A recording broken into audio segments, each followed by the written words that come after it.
Hi hello നമസ്കാരം. Hit 3 hit the third case.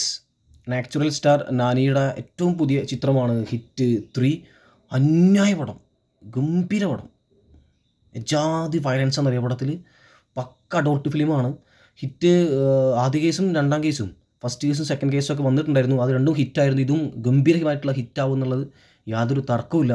കാരണം കൊടൂര violence ആയിട്ടുള്ള സിനിമയാണ്. വയലൻസൊക്കെ ഇഷ്ടപ്പെടുന്നവരൊക്കെ, ആ വയലൻസ് മൂവീസ് ഇഷ്ടപ്പെടുന്നവർക്കൊക്കെ ഇത് ഗംഭീര എക്സ്പീരിയൻസ് ആയിരിക്കും. തലയൊക്കെ നമ്മുടെ വെട്ടിപ്പൊളിച്ച് നോക്കുന്നുണ്ട്. തലയൊക്കെ പൊളിച്ചിട്ട് പിറകെ കൂടെ ഇങ്ങനെ 2-3 വട്ടം ആ സീൻ എടുത്തെടുത്ത് കാണിക്കുന്നുണ്ട്. അന്യായമായിട്ടുള്ള വയലൻസ് ഈ സിനിമയിലുണ്ട്. സ്റ്റോറി ലൈന് അത് പ്രത്യേകിച്ച് സൈനേഷ് കുളാനാണ് ഇതിൻ്റെ ഡയറക്ടറായിട്ടുള്ളത്. അദ്ദേഹത്തിൻ്റെയാണ് സ്ക്രിപ്റ്റ് നോക്കണ്ട. സ്ക്രിപ്റ്റ് നോക്കിയ സിനിമ കാണാൻ പറ്റില്ലെങ്കിലും സ്ക്രിപ്റ്റ് മോശമെന്നല്ല, സാധാരണ പോലത്തെ ഒരു കഥയാണ്.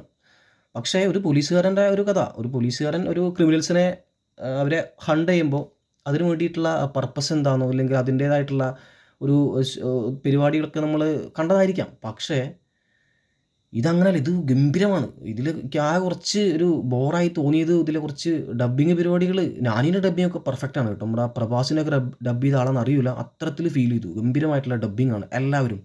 ഇതിൻ്റെ വില്ലന്മാരൊക്കെ കൊടൂര വില്ലന്മാരാണ്. പിന്നെ ഇതിൽ സമുദ്രകനി ഒരു ചെറിയ സീനിൽ അഭിനയിച്ചിട്ടുണ്ട്. സീനിലല്ല, ചെറിയ സീനല്ല, ഇദ്ദേഹത്തിൻ്റെ അച്ഛനായിട്ട് അഭിനയിച്ചിട്ടുണ്ട്. അടിപൊളിയായിട്ട് തന്നെ ചെയ്തിട്ടുണ്ട്. ഇതിൽ നമുക്ക് കുറച്ച് നമ്മൾ ഈ സൗത്ത് ഇന്ത്യക്കാർക്ക് രോമാഞ്ചം കൊള്ളുന്ന ഡയലോഗ്സൊക്കെ ഇതിൽ ഉൾപ്പെടുത്തിയിട്ടുണ്ട്. അത് ഭയങ്കര രസമായിരുന്നു.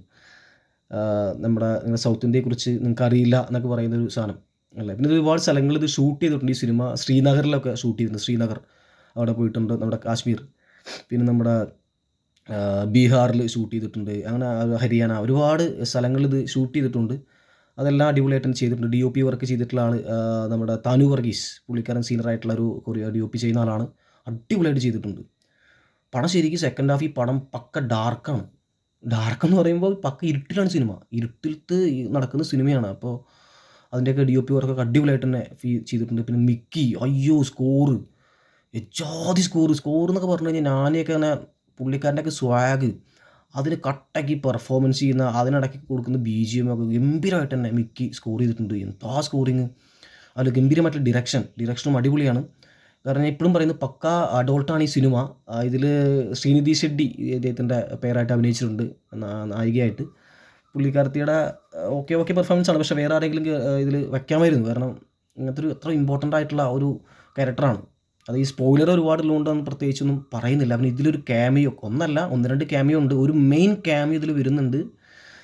അത് കണ്ടാൽ നിങ്ങൾ തിയേറ്റർ ഒന്ന് കുലുക്കും, അത് ഉറപ്പാണ്. കാരണം ഈ ഹിറ്റ് 4-ന് കട്ട വെയിറ്റിംഗ് ആണ്. FTFs എന്തായാലും കണ്ടിരിക്കും. കാരണം അങ്ങനെയാണ് ഈ സിനിമ സൈനേഷ് കൊണ്ടായിട്ട് എൻഡ് ചെയ്യിപ്പിച്ച് വെച്ചിരിക്കുന്നത്. സൈലേഷിൻ്റെ ഗംഭീരമായിട്ടുള്ള ഡയറക്ടറാണ്. അതുപോലെ തന്നെ ഇതിൻ്റെ എല്ലാ രീതിയിലും അടിപൊളിയാണ്.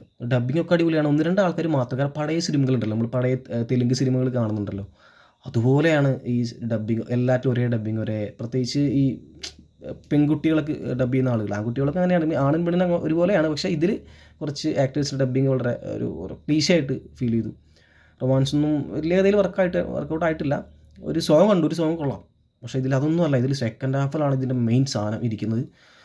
വയലൻസ് ഇഷ്ടമുള്ളവർക്ക് ഈ സിനിമ എന്തായാലും കാണാം. മസ്റ്റായിട്ട് നിങ്ങൾക്ക് വയലൻസ് ഇഷ്ടമുള്ളവർക്ക് ഇഷ്ടപ്പെടും. പക്ക അഡോൾട്ടാണ്. കുട്ടികളോട് ദയവ് ചെയ്തിട്ട് ഈ സിനിമ കാണാൻ പോകരുത്. അത് പക്ക അഡോൾട്ട് ഫിലിമാണ്. അത് നിങ്ങളൊരിക്കലും കാണിക്കരുത്. ഗംഭീര വയലൻസാണ്.